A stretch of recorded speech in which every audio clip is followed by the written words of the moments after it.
amen. Mwiriwe mwese. Turakomeje. Nabwiye ko iki cyumweru gisa naho nzakiharira kuko turi mu nyigisho z'ibanze kandi nashakaga kubanza kuzishimangira. Murabizi ubu hari imvugo igezweho ivuga ngo hari ibintu bidakorwa igice. Hari ibintu bidakorwa igice. N'inyigisho z'ubusonga tugomba kuziga tukazumva neza tukazishimangira, hanyuma tukazahereza abandi twaramaze kubisobanukirwa neza. Kuko buriya Eric yavuze ngo izi nyigisho z'ubusonga ngo arimo arazumva, ubwo ni ibintu byiza kuko umunsi abakristo tuzabyumva muzabona impinduka bizazana mu buzima bwacu. Uyu munsi ndagira ngo dukomereze ku nyigisho twize ejo twize kuri Adamu nk'igisonga cya mbere, niwe wabanje guhabwa ubusonga, ariko n'icyitegererezo kuko burya Adamu burya ni twebwe, kuko ubundi izina Adamu bivuga muntu, ni muntu, bivuga ngo ni wowe nanjye. Adamu ni muntu, ni igishushanyo cy'ibisonga. Uyu munsi rero ndagira ngo twige inyigisho nise ibisonga by'indangare. Ibisonga by'indangare. Nanone turahera kuri Adamu, kuko buriya njye numva abantu bavuga, n'ubu nahoze nganira n'umuntu muri biriya biganiro ukora kuri YouTube, avuga ati ariko se ataba Kristo kuki Satani abarwanya, ati akabanesha akabashobora? Byoroshye nko kuvuga ngo ni indangare. Ibisonga by'iki?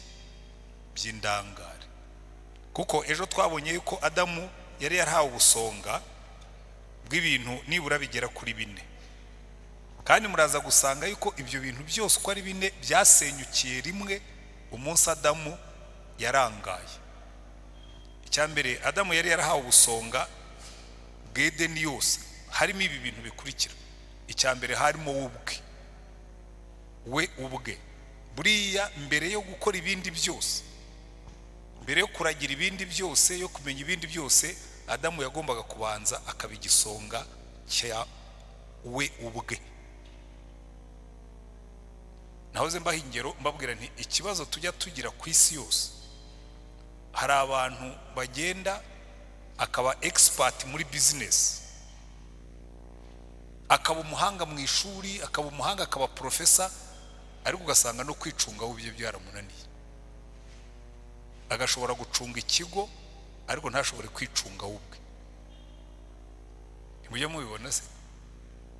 Ugasanga umuntu ashobora kugenda agakora akazi akagakora neza, ariko yakarangiza akanywa inzoga agaheza.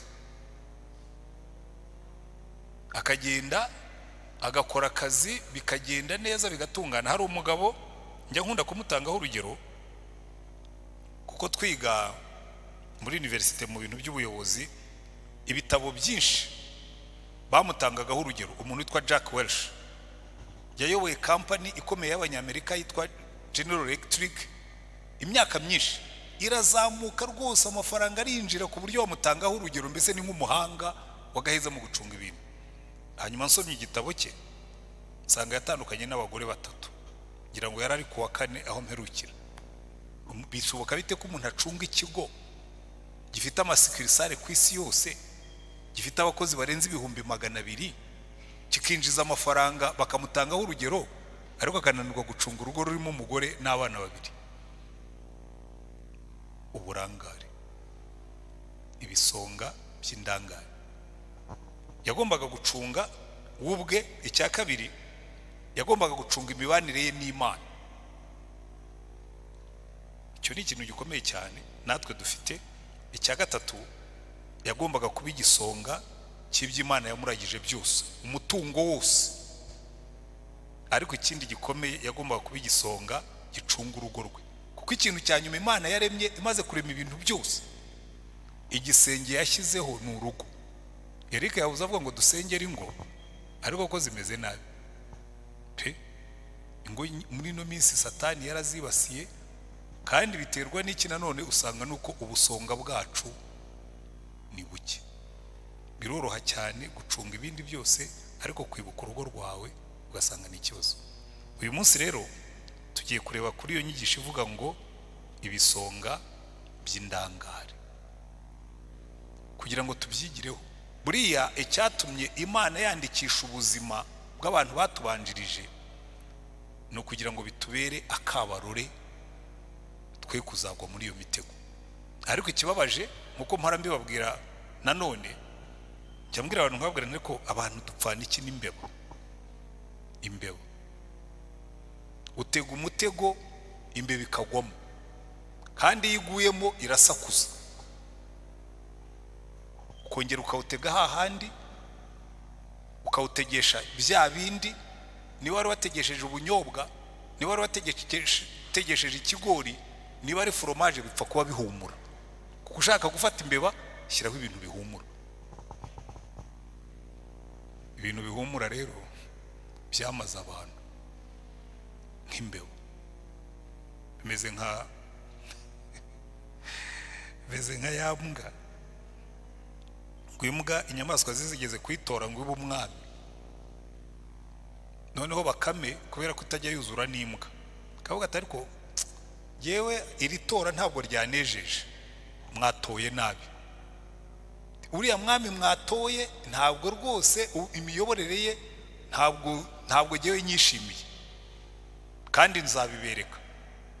Noneho ku munsi wo kurahira, ngo nyine imbwa iricaye mu ntebe tegereje kuza gukora speech, Bakame iragenda izana inyama y'umuranzi. Inyama z'imiranzi murazizi, burya rero zihumurira imbwa cyane. Iyishyira mu gafuka, iza mu munsi mukuru. Noneho hashiraho ikintu igafungura gakeya, inyama zigahumura. Hanyuma Nyagasani Nyarubwana kajya yumva ibintu bihumura kereko pare, ariko ibintu bihumura batari rwose Nyagasani ibintu bihumura. Bakame ikageraho ngaho ikongera ikarekura aho gatatu, ariko numva ibintu bihumura hano, ariko Nyagasani wibuke ko waje kurahira. Bigeze aho ngaho Bakame irafungura neza bihagije, Nyarubwana ikurikiraho impumuro irimo kuva. Bakame iravuga iti sinababwiye, reba uyu niwe mwatoranira ngo azatubera umwami, aratwarwa n'ibihumura, inyama y'umuranzi imukuye ku ntebe. Ntabwo muzitegereze, indangare ni nyinshi. Adamu Imana yari imuhaye Edeni ngo ayitegeke, hanyuma Satani nawe akavuga ati ibyo byose uyu mugabo ni indangare, nzabibereka. Umva uko byagenze. Igice cya 3 cy'Itangiriro, baravuga ngo inzoka yarushaga uburiganya inyamaswa zo mu ishyamba zose. Inzoka Bakame yarushaga inyamaswa zo mu ishyamba zose ubwenge. Uwiteka Imana yaremye ibaza uwo mugore iti ni ukuri koko Imana yaravuze iti ntimuzarye ku giti cyose cyo muri iyi ngobyi. Uwo mugore arayisubiza ati imbuto z'ibiti byo muri iyi ngobyi twemererwa kuzirya, keretse imbuto z'igiti kiri hagati y'ingobyi n'iz'Imana yatubwiye iti ntimuzazirye, ntimuzazikoreho, mutazapfa. Iyo nzoka ibwira umugore iti gupfa ntimuzapfa, kuko Imana izi yuko ku munsi mwaziriyeho amaso yanyu azahweza, mugahindurwa nk'Imana, mukamenya icyiza n'ikibi. Uwo mugore abonye yuko icyo giti gifite ibyo kurya byiza, kandi ko ari icy'igikundiro, kandi ko ari cyo kwifuriza kumenyesha umuntu ubwenge, asoroma ku mbuto zacyo arazirya, aho n'umugabo we wari kumwe nawe arazirya. Amaso yabo bombi arahweza, bamenya yuko bambaye ubusa, badoda ibibabi by'imitini biremeramo ibicocero. Niyo nkuru ngira ngo duhereho, turaza kuvuga n'ibikurikiyeho. Ariko icyo nendaga kubereka, rimwe na rimwe abantu baravuga ngo Eva ngo asoroma urubuto, ngo Adamu yari yagiye hehe, ngo kuki, ngo bitaye. Nkora mbwira abantu nkababwira ni mujye musoma Bibiliya neza. Eva asoroma ruriya rubuto yari ari hamwe na Adamu, kuko Bibiliya bitubwira neza akavuga ngo umurongo wa 6 uwo mugore abonye ko icyo giti gifite ibyo kurya byiza kandi ko ari icy'igikundiro kandi ko ari icyo kwifuriza kumenyesha umuntu ubwenge, asoroma ku mbuto zacyo arazirya, aho n'umugabo we wari kumwe nawe arazirya. Iki ni ikintu gikomeye cyane, kuko iyo tuvuze ngo igisonga cy'indangare, umva, Imana ibashyira muri Edeni yari yarabihanangirije, ibibabwira neza, irababwira ngo ibiti byose biri hano mujye mubirya uretse igiti kimwe, kuko umunsi mwakiriyeho no gupfa muzapfa. Ibibabwiye neza, ibibabwiye bisobanutse. Hanyuma barangije Satani araza arababwira ngo ariko muzi buriya ngo biri iby'Imana yababwiye si byo, ngo muramutse muriye kuri kiriya giti mwasa n'Imana. Muze gukurikira neza mwumva uburangare burimo. Muramutse muriye kuri kiriya giti mwasa n'Imana, mukamenya icyiza n'ikibi, si byo?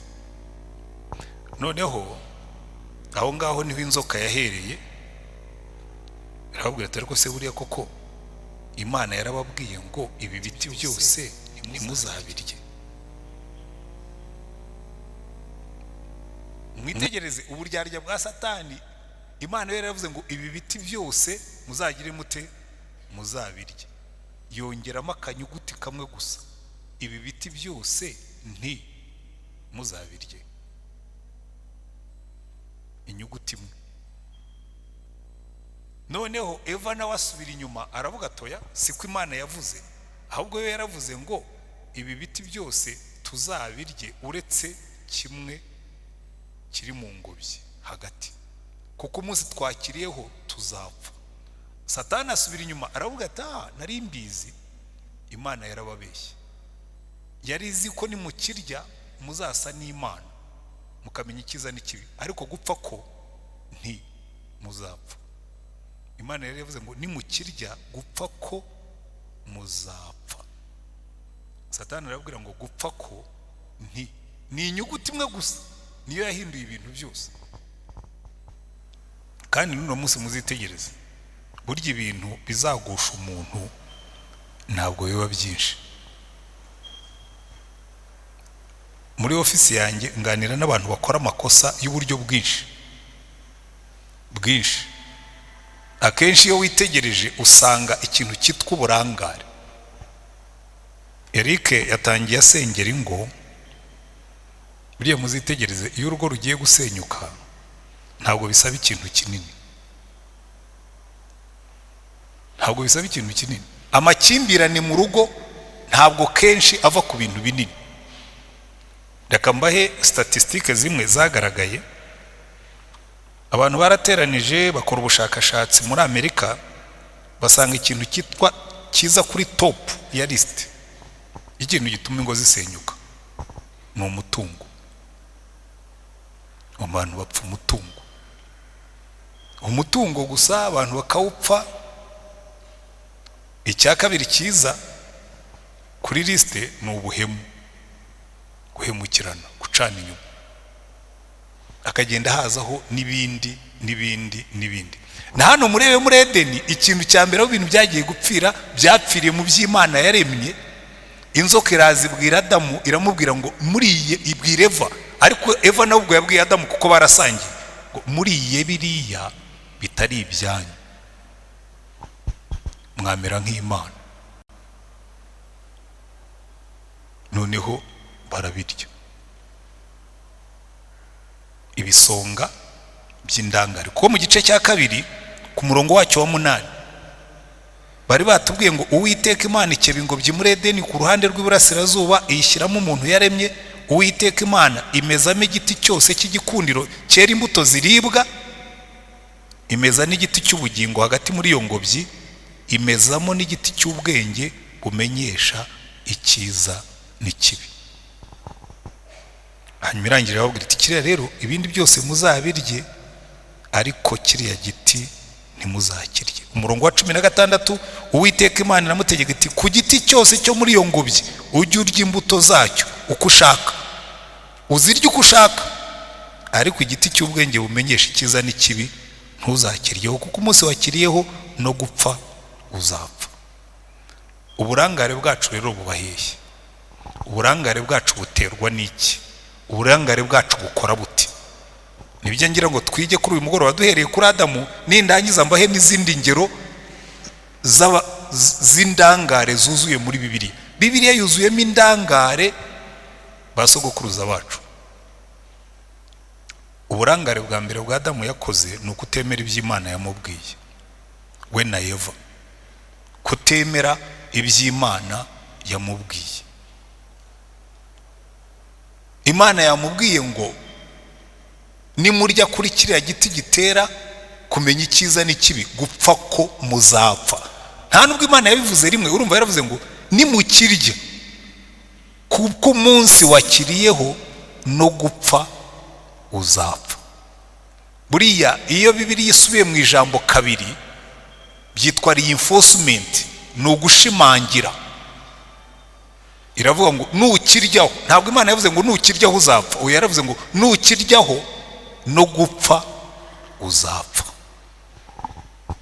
Satani araza aramubwira atoya, nukiryaho gupfa ko ntuzapfa, ahubwo uzamera nk'Imana. Buriya muzitegereza ibintu byose, reka nkomeze nensiste kuri bya bindi by'ingo, kuko buri bwereke yabisengeye hashobora kuba hari impamvu. Uganira n'umuntu ukamubwira ati ariko buriya ko wavuye mu rugo rwawe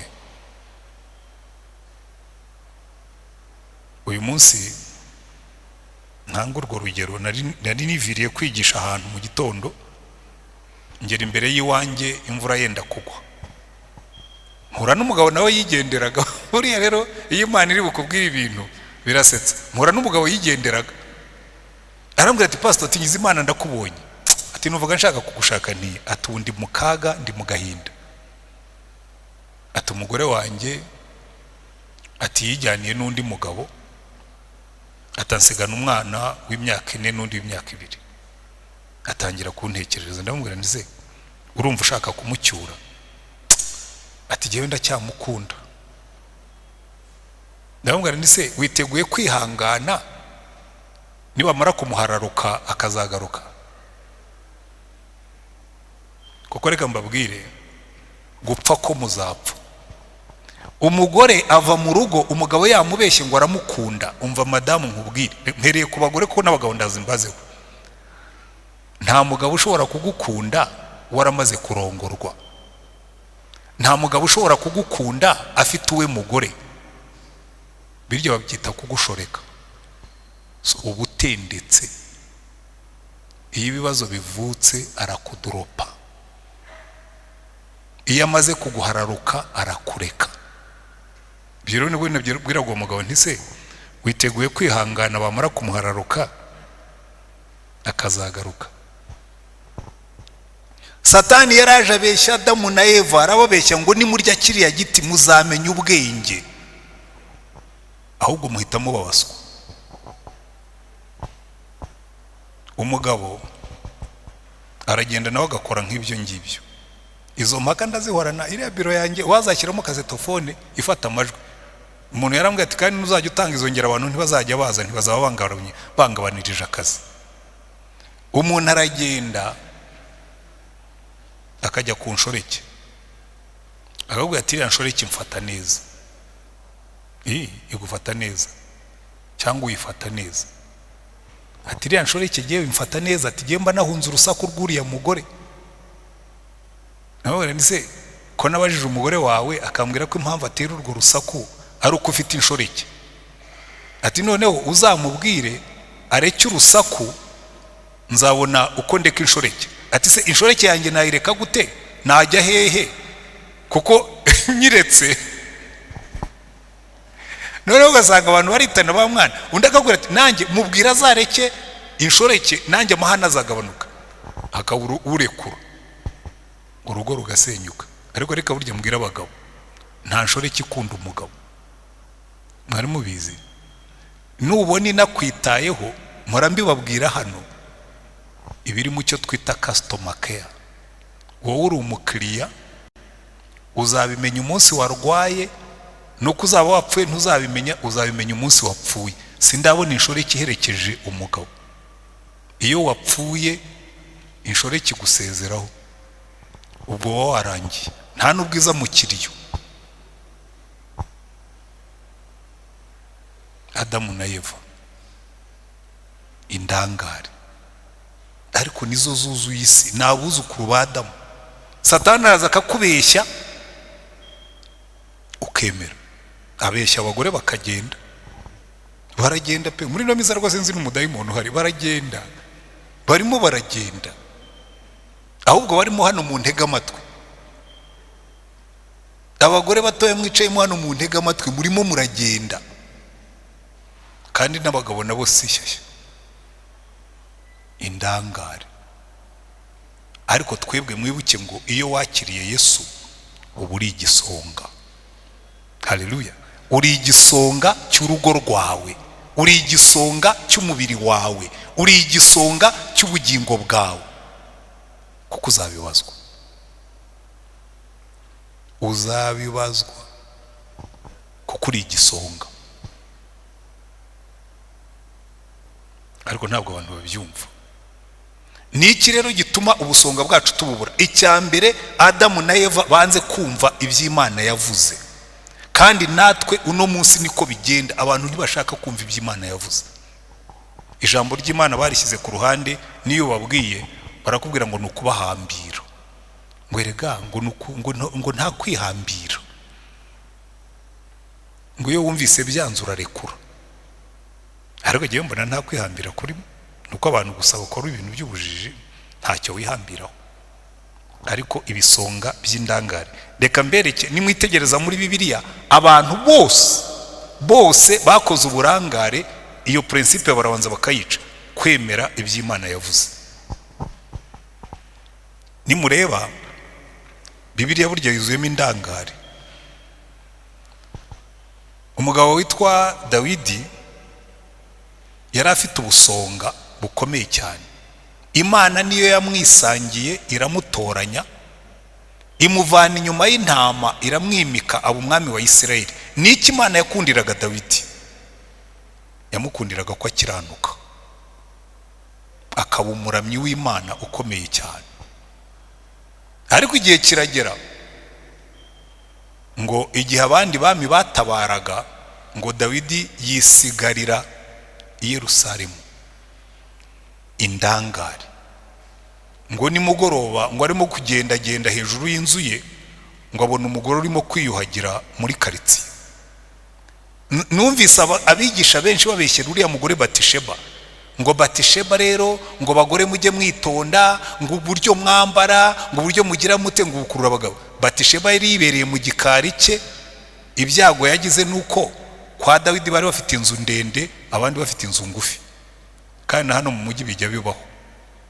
Uzi gutura muri karitsiye ifite umuntu ukureba mu gihorihori, naho ntuye nanjye irahari. Njye umuturanyi wanjye yubatse inzu ya etaje, yewe mfite inzu zisanzwe ngufi, aba ndeba hejuru.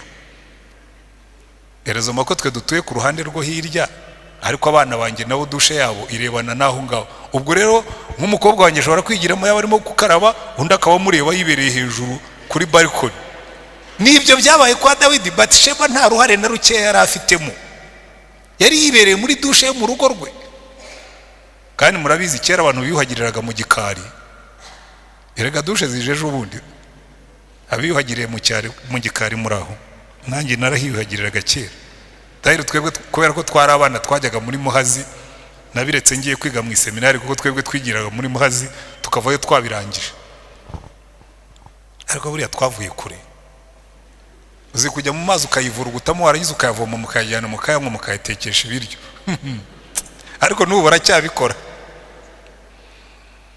BETISHEBA yari yibereye mu gikari cye arimo kwiyuhagira. Dawidi aramureba, aramurunguruka, atuma umuntu ati mugende munzanire uriya mugore. Aramuhohotera. buriya Dawidi yarahohoteye. Imana imukubwira ngo ikintu wakoze cyarakaje Uwiteka. Banza utekereze ko Dawidi yari iwe mu rugo. Abadamu murimo hano nimwe mwabyumva wenda kurusha abagabo. Uri mu rugo n'umugabo atumiye umugore aramuzanya mujyanye mu cyumba cyawe. Riya ni hohotera rikomeye double. Ntibyanezeza Imana imutumaho ibwira Natani ngo ugenda umbwire uriya mugabo ngo ibintu wakoze byarakaje Uwiteka. Kubera iki? Dawidi yari umuntu ukunda Imana, uririmbira Imana ariko w'indangare. Yibagiwe ate ko Imana imureba, ariko arangije ngo kugira ngo asibanganye icyaha cye ko yaryamanye n'uwo mugore amutera inda, ngo kugira ngo asibanganye icyaha cye atuma kuri Yowabu umukuru w'ingabo zaramubwira ati uzanyoherereze Uriya. Uriya ni mureba mu ngabo za Dawidi yari umwe mu basirikare bakuru 30 bakomeye b'intwari, yari umujenerali. Wigeze ubona generali twarakuriye? Baramubwira ngo bwira Uriya aze kuvuga amacumu, mu yandi magambo aba ari uzanakuriye. Uriya aza yibaza kuki bantumyeho, mwabonye hehe umusirikare mukuru twarakuriye? Nigiye usigaye ntwara amabaruwa, nsize ingabo zanjye nayoboraga nje gutwara amabaruwa. Araza hageze Dawidi ati mbwira amakuru yo ku rugamba. Buriya nuko yamwubashye ashobora kumbwira ati ariko se nyakubahwa, kuva ryari umwafandi mukuru ari uza gutanga amakuru yo ku rugamba? Ariko nibwira ko ashobora kuba arabaje bagenzi bakavuga ati se chef aranshakira iki koko? Ikintu gitumye bamurutura ku rugamba nkareka ingabo nari nyoboye nkaza kwitaba, habaye iki? Bashobora kuba baramubwiye ati ariko dusigaye tubona hari agakungu hagati ya boss n'umugore wawe, atamaze iminsi ajyayo. Uriya nawe aragenda yigira ku gicaniro ararana n'abandi basirikare ntiyajya mu rugo. Umunsi wa kabiri ngo amutumaho ngo arabaririza ati se Uriya yaraye agiye mu rugo. Kuki Dawidi yashakaga kuri yajya mu rugo? Kugira ngo agende naryamana n'umugore bitwikira icyaha cye. Bazavuge bati iyi nda wayiteye cyagihe wari wagarutse kuvuga amacumu. Ijoro rya kabiri Uriya yanze kuryama ngo yaramusindishije ngo arebe yuko yamuyobya ubwenge agasubirayo. Ngo Uriya aragenda yisubirira ku gicaniro ku irembo ararana n'abandi. Buracya Dawidi ararakara, yandika ibaruwa y'umujinya n'ubugome, abwira Yowabu ngo Uriya uzamushyira ahantu hari intwari zikomeye bamutikura apfe. Baramutikura arapfa. Hanyuma Yowabu abwira umusirikare tugende ubwira umwami noneho atumye Kadogo ujye utwara kuriye, atuzamubwire ngo bararwanye ariko abasirikare, kuko ubundi Dawidi yakundaga abasirikare be cyane, yarabarindaga, ariko burya icyaha gikoresha ibibi byinshi. Ngo nubona arakaye, kuko yarabiteganije ko ari burakare, ngo uzamubwire ngo erega n'umugaragu wawe Uriya yarapfuye. Mu yandi magambo mission accomplie. Baragenda babwira Dawidi ati rwose umubwire Yowabu ngo komeza urugamba, ntuhangayike, ngo inkota iryumwe eje ikarya undi. Imana ihita ituma Natani ngo ugende umbwire Uriya mugabo ngo ibyo wakoze, kuko yahise ahamagara BETISHEBA aramurongora. Indangare. Kandi ubwo yaririmbiraga Imana, yarakiririmbira Imana atazi ko Imana imureba. Reka mbabwire icyo nita uburangare, ni ugukora ibyaha wibwira ngo Imana ntikubona. Ubu busonga bwacu burakomeye cyane, kuko twebwe turagiriye umutware ubona byose uba hose. Indangare. Indi ndangare ikomeye cyane ni ingero mbaha gusa kugira ngo dukuremo amasomo. Ni iki cyatumye Dawidi kiriya cyaha Dawidi yakoze? Yari abizi neza yuko mu mategeko ya Mose umugabo waryamanaga n'umugore w'undi muntu verdict kwari guterwa amabuye mugapfa mwimbi. Ni nacyo cyatumye Imana ituma Natani iramubwira ngo genda umbwirire Dawidi ngo gupfa ko ibigukuriyeho nturi bupfe ntibazagutera amabuye. Ariko Imana ngira ngo n'Imana rero bwatse se Dawidi baramutera amabuye batari umwami. Iyaba ari undi muntu bagombaga kumutera amabuye agapfa. Yaciye ku itegeko ry'Imana. Ibi bintu byose mubona bitwangiriza ni abantu baca ku mategeko y'Imana. Iby'Imana yavuze, ubusonga bwacu burangwa no kumvira ibyo databuja yavuze.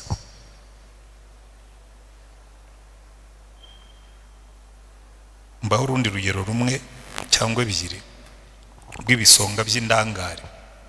Umugabo witwa Samusoni kuva kivuka we ari no mu bantu. Samusoni Imana yari yaramuvuzeho atari yavuka. Imana ibwira nyina na se Manowa iravuga ngo umwana mutwite, uyu mwana mumumenye, mutangire kumurinda na nyina ntazarya imizabibu n'ibikomokaho byose. Ibyo kunywa divayi byibagirwe, kandi uyu mwana navuka azaba umunaziri w'Uwiteka kuva kivuka. Ni ukuvuga ngo umunaziri yari afite ubusonga bw'umuhamagaro. Umuhamagaro we nk'uwa Yeremiya n'abandi Imana yawuvuze ataravuka, nk'uwa Yohana umubatiza, nk'uwa Yesu. Hari abantu bagira umuhamagaro Imana ikawuvuga batari bavuka, hari n'abandi buvuga bamaze kuvuka. Naganiriye na mama, hanyuma kera yajyaga ntera umwete ngo mbe padiri. Aho nkibaza abandi bagore ko badakunda ko abana baba padiri, kuki mama ashaka kumba padiri? Aho simenye ko yantanzeho igitambo. Kera mvuka narakana fragile, donc ni mpamvu nitwa Rutayisire bivuga ngo urupfu rutamujyanye. None rero kubera yuko mama ngira ngumaze abwira Imana, tumva Mana, uyu mwana numundindira akabaho nzamuguha abo umushumba wawe abe padiri, kuko yari umugaturika yumvaga nzaba padiri. None uko nkura akajya ntera umwete wo kuba padiri, ariko mama kucishaka kumpa padiri. Ngejeje ku myaka 19 mbivamo nigira muri university. Namenye ibyo maze kuba pastor. Umunsi nabaye pastor, mama yahagaze muri reception arambura amaboko, nta nubwo ari twayabwiraga, aravuga ngo Mana, ngo noneho ngo umuhigo wanjye ndawurangije, ngo yambaye ikanzu.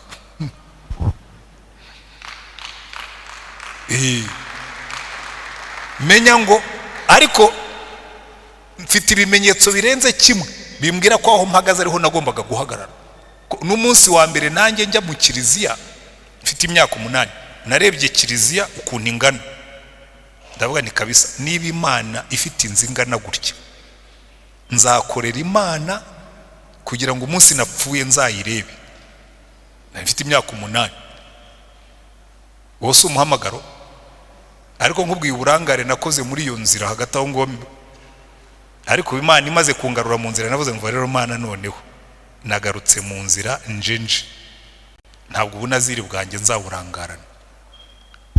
Urumva Samusoni Imana yari yarabivuze mu ikuru, aravuga ngo azaba umunaziri w'Uwiteka. Ubwo ni ubusonga bw'umuhamagaro. Umuhamagaro. Hanyuma bukeye ariko ngo Samusoni agakunda abagore. Muzarebe mu gitabo cy'abacamanza aho batangira kuvuga Samusoni, bavuga ngo agera mu kibaya cy'isoreka abona umugore, agera i Gati abona umugore. Aho yageraga hose yabonaga abagore, nta kindi yabonaga. Kandi kizakwica ukibona kare. Hari barumuna ba Samusoni benshi bagenda bakenguza, aho anyuze hose ukabona arahindukira agira gute, aho ni murumuna wa Samusoni tu, byo bizaguhitana. Noneho aza guhura n'umugore w'incakura. Umva, niba hariho abantu b'incakura, umugore witwa Dalila azinjira mu mateka. Yuda yagurishije Yesu ibice by'ifeza 30. Dalila yabwiye abakuru b'Abafilisitiya kandi bari batanu, aravuga tumva, buri umwe muri mwebwe arampa ibice by'ifeza 1,100. Uriya mugabo nzamubaha kumbeye.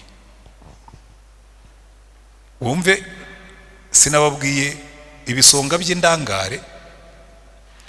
Samusoni aryamye ku bibero bya Dalila, byari bibujijwe ko umunaziri aryamana n'indaya. Icyo deje cyari ikibazo. Mu mategeko ya Mose ntabwo umutambyi yagombaga kurongora indaya, n'umunaziri ntiyagombaga kujya mu bagore. Ubwo yabyishe indangare. Noneho agiye gupfa aryama ku bibero bya Dalila. Hari benshi muryama ku bibero bya Dalila bazabogosha nigaramiye.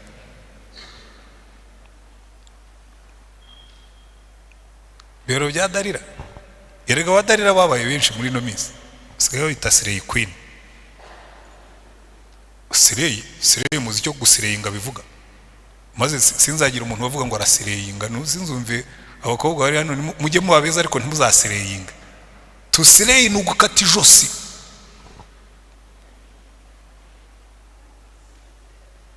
Sicyo mu cyongereza bivuga, niba n'icyongereza narakize neza kandi nyifitemo masters ndumva ari cyo bivuga. Tusireyi ni ugukata ijosi, kagusireyinga nyine umwamikazi uca amajosi. Ubwo mbishyize mu kinyarwanda nicyo byaba bivuga. Ngaho namwe ni mu bitekereze. Samusoni aryamye ku bibero bya Dalila. Wari wabona umuntu w'injiji. Dalila aramubaza ati ni iki umuntu yakora ngo imbaraga zigushiremo? Atubufashe uyu musatsi wanjye. Urumva yatangiye gukora ku bunaziri, atangiye gukinisha ibimenyetso by'ubunaziri bwe. Atufashe uyu musatsi wanjye ukawuzirika ku giti, ati imbaraga zanshiramo. Umugore aramusinziriza, arangije arabikora. Umusatsi arawufata awuzirika ku giti, ati wapfasa umusoni baragusumiye. Ngo arahaguruka, urubambara rushinguza n'umutwe gusa. Umuntu yakubwira ati niki naguha ngo upfe? Ati buri ungabura ibiryo biri mu muti w'imbeba, ukabona umuti w'imbeba yawuzanya warangiza ukabirya. Ubwo umva, hari uburangare, hari n'ubuswa burenze, hari n'ubugoryi. Abaze wowe iyo ugiye ukajya ahantu ukabona umugoroba wo mu rugo rwawe ruracumbye ugasubirayo, ubwo ntubumeze nka Samusoni. Iyo ugiye mu kazi bagakora audit, ubizi ko ujya unyereza amafaranga, ukabona iya mbere urayitotse ukongera ukabikora, ubwo nturi muri umuntu wa Samusoni, indangare mu busonga. Arongera aramubwira ati ariko uri murambeshya ngo urankunda utarimo kumbwira icyakwica. Uri murambeshya ngo urankunda ariko wanze kumbwira icyakwica. Aramubwira ati ufashe uyu musatsi wanjye ukawusobekeranya, ati imbaraga zanshiramo. Aramusinzirije. Nindondereje umwana, ihorere kigabo cyanjye, sinzira. Ngo aramusinziriza, arangije imisatsi arayiboha. Aramutestinga ati kanguka Samusoni, abafilisitiya baragusumiye. Ngo akangukira hejuru, aravuga kumbwira ngo urankunda utambwira ikizakwica. Ageze aho ngo amurembeje, amubwira ukuri kose. Aramubwira ati nta cyuma kigeze kinca ku mutwe, ubu banyogosha umusatsi ugashiraho, namera nk'abandi bose. Ati sasa ibi ngibi ndakeka ko ari byo. Ahamagara abakuru b'abafilisitiya ati rero mubanze muzane kashi zanjye, mubanze muzishyire hano tuzibare, nimutumara kuzibara mbakorera umuti. Bazana abantu baramwogosha. Ngo Samusoni akangutse ntiyamenya ko Uwiteka yamuvuyeho.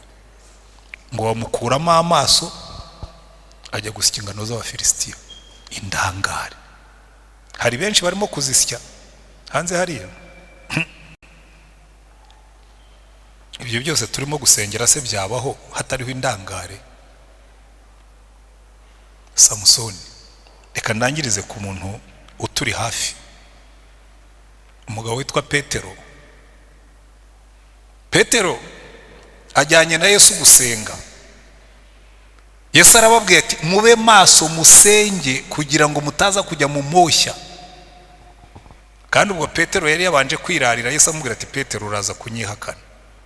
We tuzanamwigaho muri izi nyigisho, haraho tuzamwigaho inzira zo kugwa.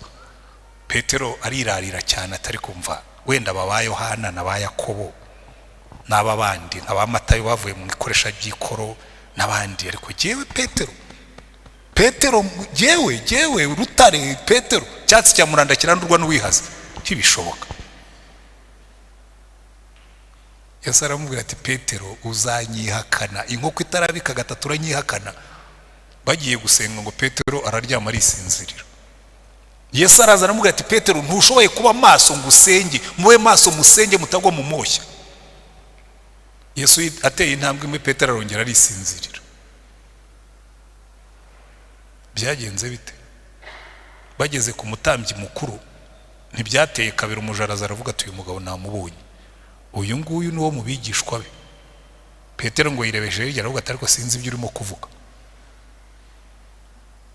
hateyeho umwanya mutoya haza undi aravuga ati ariko mu gashyamba ntiwari uhari, yibuka ko yakubise ugutwi kukikubita hasi. Aravuga ati sasa ninemera ko narindi mu gashyamba bashobora no kumfata. Aravuga ati uwo muntu muvuga simuzi, nta naho nigeze mubona. Abandi bati co niyo mvugo yawe irakugaragaza ko uri umunyagalileya, uri umwe muri bo, biba bigize gatatu ngo isake irabika. Hari abantu bamwe bazaburirwa n'isake. Ibiki usange uryamye aho utagombaga kuryama cyangwa wicaye aho utagombaga kwicara. Ngo icyakora Petero yagize neza ajya hanze ararira arihana, ariko yari yabaye indangare, ntiyumviye ibyo Yesu yari yamubwiye.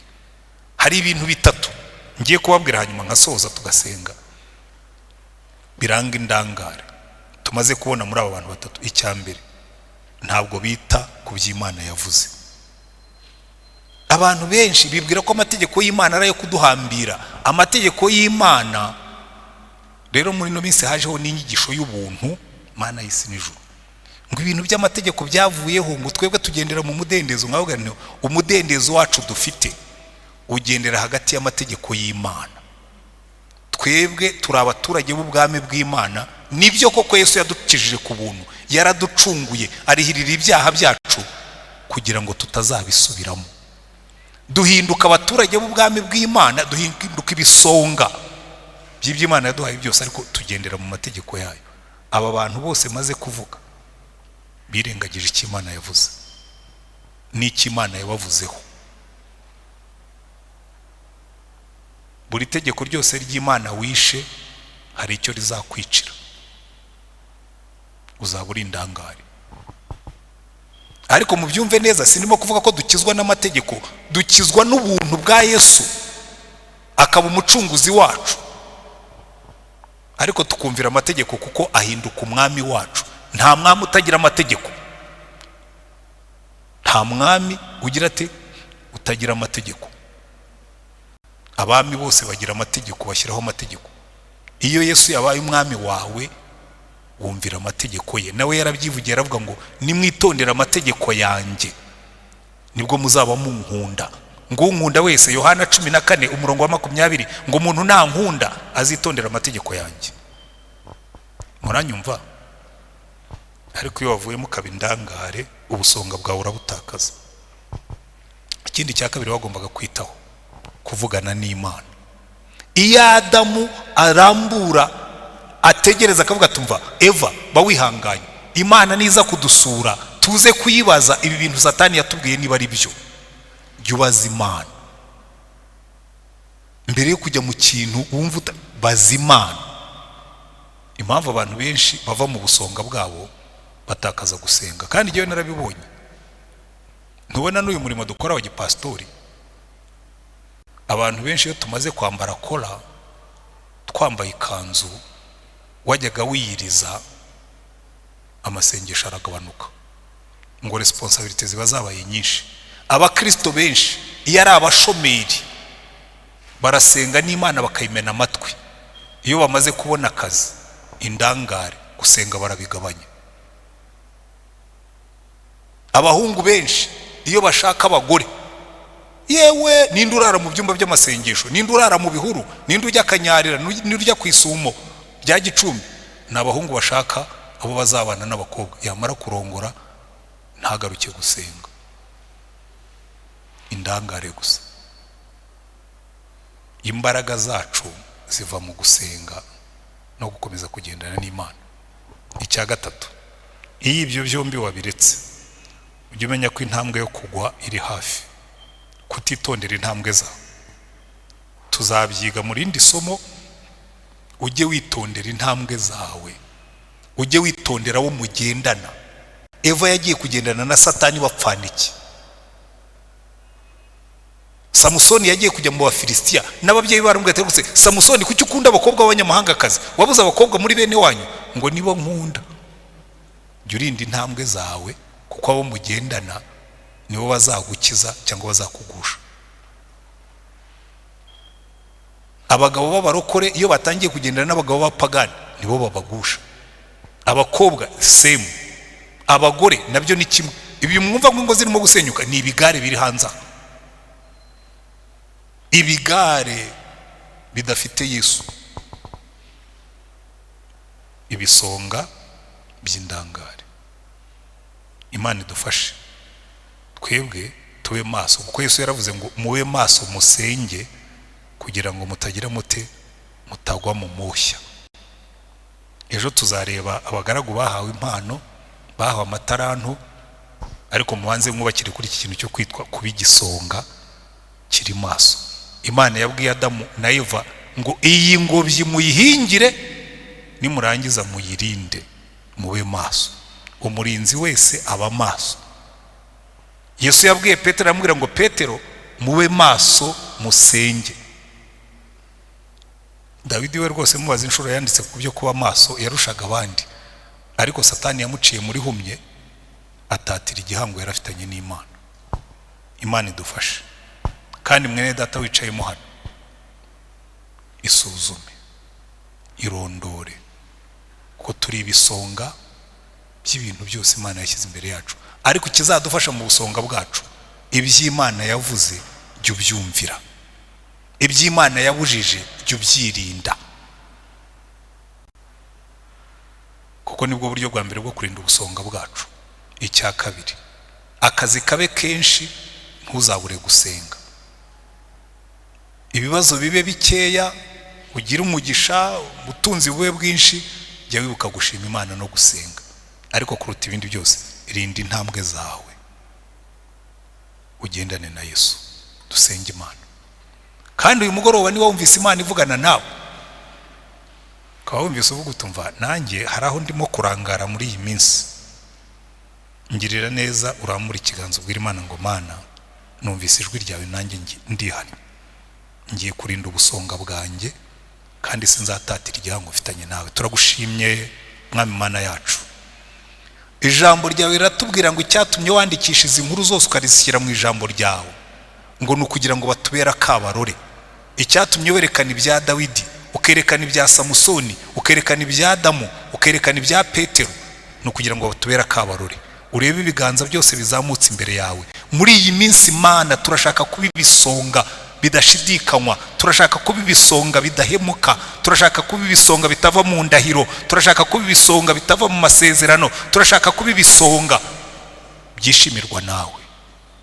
Ufate buri muntu wese Mwami Yesu, umukure aho yarari, uca imigozi yose, nurangiza umubohore, nurangiza umuha umugisha. Iyi minsi 40 Mana ibi minsi yo guhembuka, iyi minsi 40 Mana ibi minsi yo kubyuka, iyi minsi 40 Mana ibi minsi yo kwambikwa imbaraga, iyi minsi 40 Mana ibi minsi y'icyerekezo gishya. Uhindure byose bishya, utanga umugisha mu bwoko bwawe.